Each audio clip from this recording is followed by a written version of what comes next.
Hey, if I'm on your FYP, congratulations. I'm your new tia. I'm fixing to pull my shirt up because ya me está saliendo los pinches chiches. I'm fixing to show you how to make some Bistec Ranchero or Bistec a la Mexicana, whichever you prefer. These are my credentials. So grab your pendeja beater 12,000. Try not to hit yourself in the face. Hit that follow button. And come on, let's go. Start by heating up your pendeja beater to medium high. While that's cooking, grab your machete 7000 and start cutting up 1.5 pounds of milanesa. I'm using milanesa for my meat and I'm just gonna layer those one on top of the other. Roll your meat all together, just like that. Once your meat is rolled up, go ahead and start slicing that up into thin strips. We'll cut this down here just a little bit.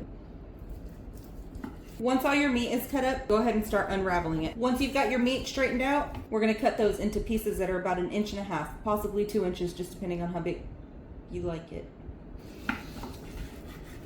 Once your pan is hot, start adding in a little bit of olive oil. You can use whatever kind of oil you want. You want about 2 to 3 tablespoons. Then just let that heat up. Once your oil is hot, add in your meat. While that's cooking, you want to add in your favorite spices. I'm going in with a little bit of garlic powder, if the shit will come out. A little bit of onion powder.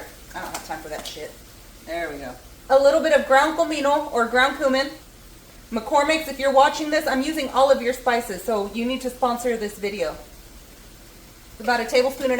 Add in some black pepper and then a little bit of chili powder. Now, after you've added all your spices, mix this around really. Hey, Willie, what's up? Mix this around really well.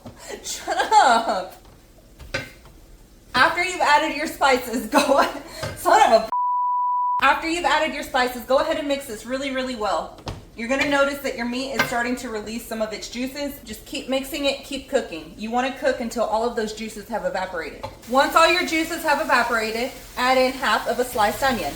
Next, add in 1 whole jalapeno that's been sliced. You can leave the seeds in or you can take them out. I left some of them in, not all of them. I'm also gonna add in 1 bell pepper. Then just mix all of that together and let it cook for about 2 to 3 minutes. Now, if you've got a shit ton of nieces and nephews that you're trying to feed, or you just had some that are left over, get you 2 potatoes and throw those in there. Let that cook for another 2 to 3 minutes. We're not trying to cook the inside at this point. We just want to cook the outside and give it just a little bit of crispiness to it. Now look, you see all this stuff that's left at the bottom of the pan? It looks burnt. That's not burnt. That's the leftover spices. We're going to pull that off of the bottom of the pan. How do we do that? We're gonna add 4 diced up Roma tomatoes. Then just mix that together really well. Once the tomatoes start to release some of their juices, that stuff will be pulled up from the bottom of the pan. So my tomatoes have been cooking for about 1 minute now, and as you can see, all of that spice is being pulled off of the bottom of the pan. Just keep mixing this. Give it about 2 more minutes of mixing. After your tomatoes have started to break down, get a can of tomato sauce. Then just put that in there. Add in a little bit of water. I'm gonna add about 1 cup. Normally for this next part, I use caldo de pollo, but I've got some of this better than bouillon that I have left over and I wanna hurry up and use it before it goes bad. I'm gonna use about that much. It's about 1.5 tablespoons. Mix that in really well. Once everything's in your pan, turn your heat down to medium-low and then put the lid on this. I don't have a lid that matches this, so I'm using my Lodge cast iron lid. But yeah, we're just gonna let that simmer on low, medium-low for about 10 minutes. That's what your bistec should look like when it's done. All right, you guys, so I've got my Bistec Ranchero, Bistec a la Mexicana, however you wanna call it. I've got it right here. And we're just gonna scoop some of that onto our plate. Now grab your beans. And we're just gonna put that on there as well. Look at that. Let's take a bite.